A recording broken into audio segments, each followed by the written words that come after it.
देश में कोरोना के केसेस सबसे ज्यादा महाराष्ट्र में है। 24 घंटे में महाराष्ट्र में हर रोज 50,000 से ज्यादा मामले सामने आ रहे हैं। सरकार की ओर से लॉकडाउन लगाने की बात कही भी जा रही है, लेकिन अभी कोई फैसला नहीं लिया गया है। लॉकडाउन के डर से लोग मुंबई से अपने घर की ओर लौटना चाहते हैं और यही वजह है कि आज भी लोकमान्य तिलक टर्मिनस पर लोगों की भीड़ दिखी। महाराष्ट्र में कोरोना संकट से निपटने के लिए क्या तैयारियां की गई हैं, इस पर बात करने के लिए मुंबई के गार्जियन मंत्री असलम शेख हमारे साथ जुड़ेंगे। उससे पहले आप ये दो तस्वीरें देखिए और अंदाजा लगाइए कि स्थिति इतनी भयावह है, लेकिन भीड़ जो है वो कहीं ना कहीं इस खतरे को लगातार बढ़ा रही है। आज नवरात्रि का पहला दिन है, उसको देखते हुए मंदिरों में भी भीड़ देखने को मिल रही है। सोशल डिस्टेंसिंग का पालन होता हुआ भी नहीं दिख रहा है। ये फूल मंडी की तस्वीरें हम आपको दिखा रहे हैं इस समय, और आंकड़ा भी आपके बराबर में स्क्रीन में आप देख सकते हैं। 51,751 मामले कोरोना के पिछले 24 घंटे में आ गए हैं। 258 लोगों की मृत्यु हो गई है। जो सक्रिय केसेस हैं वो 5,64,746 हैं। और ये फूल मंडी की तस्वीरें हम आपको दिखा रहे हैं मुंबई की, आप देख सकते हैं वहां पर भी कितनी भीड़ है। ये इस समय लोकमान्य तिलक टर्मिनस की तस्वीरें आपके सामने, दो तस्वीरें हम आपको दिखा रहे हैं। चाहे सब्जी मंडी हो, चाहे फूल मंडी हो, चाहे रेलवे स्टेशन हो, बस स्टैंड हो, भीड़ इसी तरीके से बेइंतहा है। कोई सोशल डिस्टेंसिंग का पालन नहीं। बहुत सारे ऐसे लोग भी हैं जिन्होंने मास्क नहीं लगा रखा है, और ये खतरा बड़ा इसलिए हो जाता है क्योंकि सबसे ज्यादा आंकड़ा कोरोना का अगर किसी राज्य से आ रहा है तो वो महाराष्ट्र से निकल कर आ रहा है।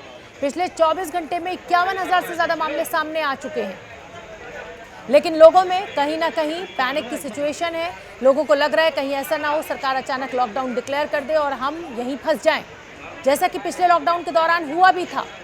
और उसके बाद आपने वो तस्वीरें भी देखी थी कि कैसे बसों और ट्रकों में लद लद कर ये मजदूर, ये लोग अपने घर, अपने गांव पहुंच रहे थे। तो इसी खतरे को भांपते हुए, इसी डर के चलते ये रेलवे स्टेशन पर भीड़ जुट रही है। जिन लोगों के पास टिकट है वो तो ट्रेन पकड़ने के लिए पहुंच रहे हैं। बहुत सारे लोग ऐसे भी हैं जिनके पास कोई टिकट नहीं है, और इसीलिए आज पुलिस को वहां पे हल्का फुल्का बल का प्रयोग भी करना पड़ा।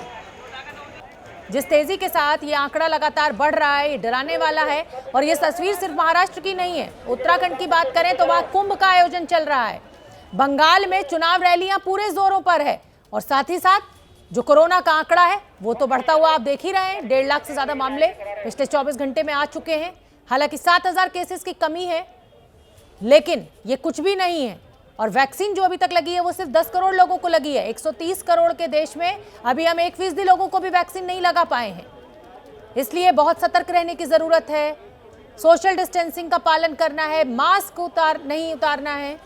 और एक हमारे सहयोगी ने हमें एक रिपोर्ट भेजी है, मृत्युंजय ने, कि जो पलायन हो रहा है, किस तरह से रेलवे स्टेशन पर भीड़ है, बस स्टैंड पर भीड़ है, वो आप देखिए और समझिए कि ये तस्वीर कितनी भयावह है।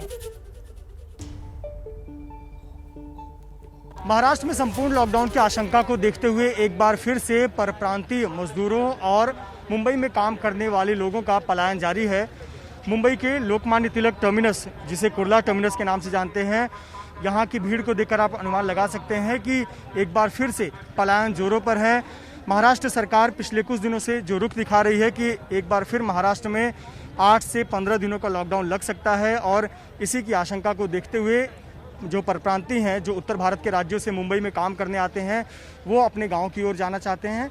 लेकिन जिनके पास वैलिड टिकट है उन्हें ही जो स्टेशन परिसर है उसमें प्रवेश दिया जा रहा है। पर यहाँ आप देख सकते हैं बहुत ज़्यादा भीड़ जमा है। जिनके पास टिकट नहीं है वो लोग भी यहाँ खड़े हैं इस उम्मीद में कि उन्हें किसी ट्रेन में चढ़ने का मौका मिले और अपने गांव की ओर जा सके। जिन्होंने साल 2020 में लॉकडाउन की स्थिति देखी और मुंबई में और महाराष्ट्र के अलग अलग जिलों में फंसे हुए थे, उन्हें लगता है कि एक बार फिर लॉकडाउन होने की स्थिति में। असलम शेख हमारे साथ जुड़े हुए हैं, गार्जियन मंत्री हैं मुंबई के, और ये भीड़ भरी तस्वीरें लगातार चिंता बढ़ाने वाली हैं। महाराष्ट्र में आंकड़ा 51,000 के पार पिछले 24 घंटे में आया है, और आप देख सकते हैं मास्क भी, जो सब्जी वाला है उसी का मास्क नीचे है।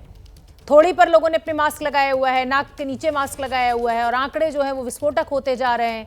गार्जियन मंत्री असलम शेख हमारे साथ जुड़ रहे हैं। कुछ टेक्निकल दिक्कत थी, आवाज मेरी उन तक नहीं पहुंच रही थी, हम दोबारा संपर्क साधने की कोशिश कर रहे हैं। इस बीच ये तस्वीरें हम आपको दिखा रहे हैं लोकमान्य तिलक टर्मिनस से, बड़ी संख्या में वहां पर लोगों का पहुंचने का सिलसिला जारी है। कुछ लोगों के पास टिकट है, कुछ लोगों के पास टिकट नहीं है। भीड़ वहां पर असंख्या, जिसे कहा जाए कि गिने नहीं जा सकते, इतने लोग वहां पर एकत्रित हो रहे हैं। और ये कोरोना को खुला आमंत्रण है। जिस तेजी के साथ ये भीड़ एकत्रित हो रही है, सोशल डिस्टेंसिंग का पालन नहीं किया जा रहा है। आंकड़े लगातार खतरनाक स्तर पर पहुंच रहे हैं। महाराष्ट्र सरकार को जल्द कोई ना कोई कदम उठाना होगा और लोगों में पैनिक की सिचुएशन है। जिस तरीके से पिछला लॉकडाउन बिना बताए कुछ घंटों के अलार्म पर दे दिया गया था, कुछ घंटों में लगा दिया गया था, उसको देखते हुए लोग डरे हुए हैं। लोग अपने घरों का रुख कर रहे हैं। पलायन बड़ी संख्या में महाराष्ट्र से लगातार जारी है। जो यूपी बिहार के लोग हैं वो अपने गाँव पहुँचने शुरू हो रहे हैं, क्योंकि उनको लग रहा है कि अचानक अगर केंद्र सरकार ने या राज्य सरकार ने लॉकडाउन लगा दिया तो कहीं ऐसा ना हो कि एक बार फिर बिना काम के वो मुंबई में फंस जाए। असलम शेख साहब मेरे साथ जुड़ रहे हैं और मुंबई में किस तरीके की तैयारियां हैं। असलम शेख साहब, उम्मीद है आपको मेरी आवाज़ पहुंच रही होगी। मेरा सवाल आपसे यही है कि बस स्टैंड और रेलवे स्टेशन पर जो ये बड़ी संख्या में भीड़ जुट रही है, उसके लिए सबसे पहले आप क्या कर रहे हैं?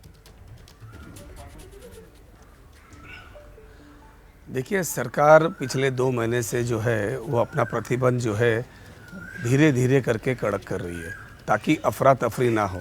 पिछली बारी जब लॉकडाउन किया गया था केंद्र सरकार की तरफ से, तब लोगों को बहुत ज़्यादा समस्या हो गई थी। चाहे वो माइग्रेंट वर्कर हो, चाहे वो बिजनेस करने वाली कम्युनिटी हो, चाहे व्यापारी हो, इन सब को समय नहीं मिला और उनको तकलीफ हो गई थी। अब पिछले 2 महीने से हम कहते चले आ रहे हैं कि अगर ये चेन नहीं टूटी तो आगे चल के जो है सरकार को कड़क नियम करने पड़ेंगे। और मेरे ख्याल से पिछले 4 दिन से लोग समझ भी रहे हैं कि कुछ ही देर में या कुछ ही घंटों में जो है वो महाराष्ट्र सरकार जो है कुछ कड़क नियम कर सकती है। इसके लिए हमने लोगों को क्या लॉकडाउन लगाने वाले हैं थोड़ी सी असलम तैयारी शेख साहब? मानसिकता में सीधा सवाल, क्या लॉकडाउन लगाने वाले हैं आप? देखिए, मैं आपको ये बताना चाहूँगा कि हमने जिस तरीके से प्रतिबंध कड़क किए हैं उसी तरीके से लोगों की अफरा तफरी ना हो, लोगों को तकलीफ ना हो, और उसी के तहत जो है ब्रेक द चेन, यानी चेन को तोड़ने के लिए कुछ भी आज फैसला लिया जा सकता है शाम तक। असलम शेख साहब, मैं आपसे ये जानना चाहूंगी, लगातार बैठकें हो रही हैं, हमें भी हमारे सूत्र बता रहे हैं, हमारे रिपोर्टर्स बता रहे हैं कि सरकार में विचार चल रहा है लॉकडाउन को लेकर, हल क्यों नहीं निकल पा रहा है? स्थिति विस्फोटक है। 51,000 से ज्यादा मामले अकेले महाराष्ट्र में आ गए हैं। टोटल 1.5 लाख में 50,000 मामले आपके यहाँ है महाराष्ट्र में। फिर ऐसे में ये देरी क्यों, विलंब क्यों?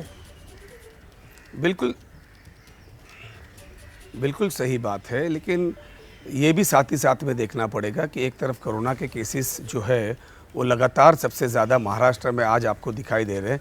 क्योंकि पिछले, अगर आपने देखा होगा कि इनिशियली दौर पे जब कोरोना इस देश में आया था तब भी महाराष्ट्र और मुंबई में सबसे ज़्यादा दिखाई दिया था, और उसके बाद जो है बाकी के राज्यों में भी तुलना लगभग बरोबर हो गई थी। आज महाराष्ट्र में आपको बहुत ज़्यादा संख्या इसलिए दिखाई दे रही है कि हम सबसे ज़्यादा टेस्टिंग कर रहे हैं और हम फेस कर रहे हैं। हम चाहते हैं कि ज़्यादा से ज़्यादा पेशेंट्स तक हम पहुंच पाए और उनको ट्रीट कर पाए। और जितने जंबो फैसिलिटीज़ हमने बनाए थे उसमें बेड हम ऐड करते चले गए, लेकिन लॉकडाउन जैसी स्थिति नहीं लाई। लेकिन अब आज की तारीख में जिस तरीके से केसेस बढ़ रहे हैं, और कल ही हमने एक बड़ा डिसीजन लिया, जो मुंबई शहर के अंदर 4 बड़े फिर से जंबो फैसिलिटीज़ हम नए बनाने जा रहे हैं आने वाले दिनों को देखते हुए, जिसमें करीबन 5,500 बेड को ऐड किया जाएगा और 70% बेड जो होंगे उसमें ऑक्सीजन जेनरेटेड होंगे।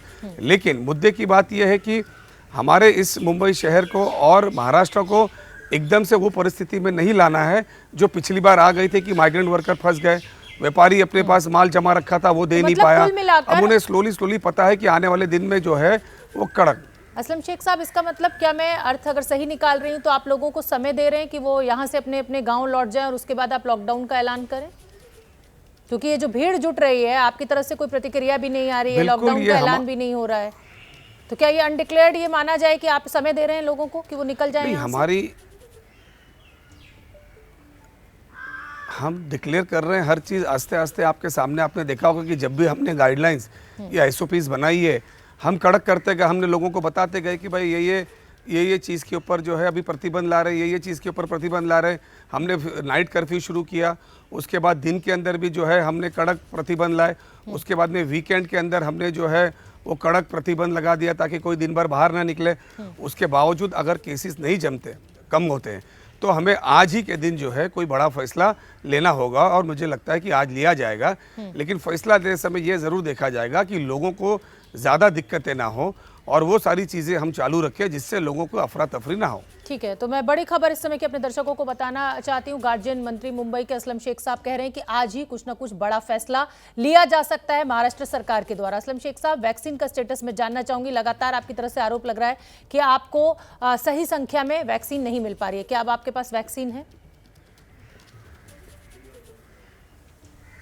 देखिए, एक तो प्रधानमंत्री जी कहते हैं कि वैक्सीन का उत्सव मनाना चाहिए और मैं केंद्र सरकार से जो है हमारी टीम, हमारे मुख्यमंत्री से लेकर हमारे जो हेल्थ के सचिव, हेल्थ मिनिस्टर, सब शुरुआती दौर से जब इन्होंने हमारे पास ज़्यादा तादाद में वैक्सीन भेजी थी तब हमने सेंटर्स लिमिटेड खोले थे और हम वैक्सीनेशन देना शुरू किए थे। जब इन्होंने कहा कि आप वैक्सीनेशन दे नहीं पा रहे तो हमने बहुत ज़्यादा सेंटर्स खोल दिए मुंबई शहर में और महाराष्ट्र के ज़िले में हमने वैक्सीनेशन सेंटर खोल दिए। उसके बाद वैक्सीनेशन की कमतरता होने लगी तो हमने उनसे संपर्क करना शुरू किया कि भैया यहाँ पे हमने इतने सेंटर्स खोले हैं और देश की आधी जो संख्या है वो कोरोना से जो इफेक्ट हुए वो महाराष्ट्र और मुंबई की है, तो उसके हिसाब से जो है हमें वैक्सीनेशन देना चाहिए। लेकिन आप देखिए कि जहाँ पे उनके हिसाब से मतलब जहाँ पे गुजरात हो गया, जहाँ पे हरियाणा हो गया, जहाँ पे मध्य प्रदेश हो गया या राजस्थान हो गया या ऐसे सारे जो उसमें जहाँ पे केसेस नहीं बता रहे वहाँ पे उन्होंने वैक्सीनेशन की संख्या हमारे से 3 गुना ज़्यादा दी और हमारे पास 7 लाख दिया, गुजरात में 24 लाख दिया, उत्तर प्रदेश में करीबन 48 लाख दिया। तो कहने का मतलब ये है कि उनको ये पता है कि जो महाराष्ट्र की स्थिति है उससे ज़्यादा वहाँ की स्थिति जो है खराब होने वाली है। लेकिन असलम शेख साहब, सरकार का तो ये भी कहना है कि वैक्सीन जो है वो आपके यहाँ खराब हुई, आप उसका सही इस्तेमाल नहीं कर पाए। इसको लेकर क्या जवाब है आपका? देखिए, आपको एक चीज़ बड़ी स्पष्ट बताना चाहूँगा कि सबसे ज़्यादा वैक्सीनेशन देने का काम अगर देश में कहीं हुआ तो महाराष्ट्र में हुआ। उसके बाद जो खराब होने का जो पैमाना है, मैं आपको कहता हूं कि सारे स्टेट का आप डेटा मंगा लीजिए। आप सारे स्टेट में जो है डेटा देखिए, कहीं पे 60% खराब हुआ है, कहीं पे 5% खराब हुआ।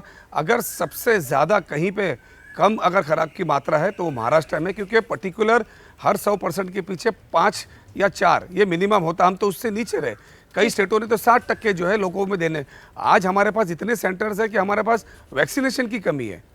ठीक है, कहीं ना कहीं जो है केंद्र सरकार का वैक्सीनेशन ड्राइव का जो मैनेजमेंट है वो फेल हुआ है। पिछली बार जब कोरोना की पहली लहर आई थी तो धारावी जो है उसमें स्थिति विकट हो गई थी और धारावी क्योंकि डेंसली पॉपुलेटेड है, बहुत करीब करीब वहां पर लोग रहते हैं।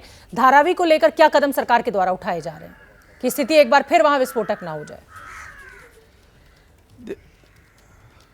देखिए, पिछली बारी जो वेव आया था उसमें स्लम जो थे, धारावी हो गए, गणपत पाटिल नगर हो गए या मुंबई शहर के अंदर जो बड़े बड़े स्लम थे उसमें ज़्यादा जो है लोग इफेक्ट हुए थे। ये जो अभी सेकेंड वेव जो है, ये सेकेंड वेव को ध्यान में अगर आप देखोगे तो जो हाई राइजिस बिल्डिंग है, जो मिडिल क्लास के लोग हैं वो ज़्यादा इसमें इफेक्टेड हुए। स्लम्स में इतनी ज़्यादा मात्रा में नहीं फैला है।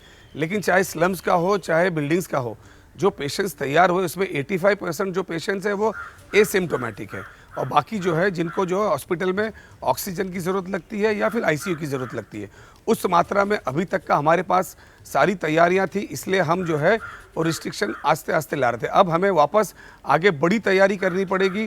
वो तैयारी को ध्यान में रखते हुए हम जो है कल जो निर्णय लिया है कि मुंबई शहर में हम 4 नए बड़े जम्बो फैसिलिटीज़ शुरू कर रहे हैं। जो पहला जम्बो फैसिलिटी जिस तरीके से मुंबई शहर में खड़ा किया था उसी तरीके से बाकी के राज्यों ने भी किया था, जिसमें 5,500 बेड्स जो है लगाए जाएंगे। ठीक है, बहुत बहुत धन्यवाद असलम शेख साहब, आपने एबीपी न्यूज़ के लिए समय निकाला और बड़ी जानकारी आप दे रहे हैं कि आज सरकार कोई बड़ा फैसला ले सकती है, यानी महाराष्ट्र सरकार हो सकता है आज लॉकडाउन का ऐलान भी कर सकती है।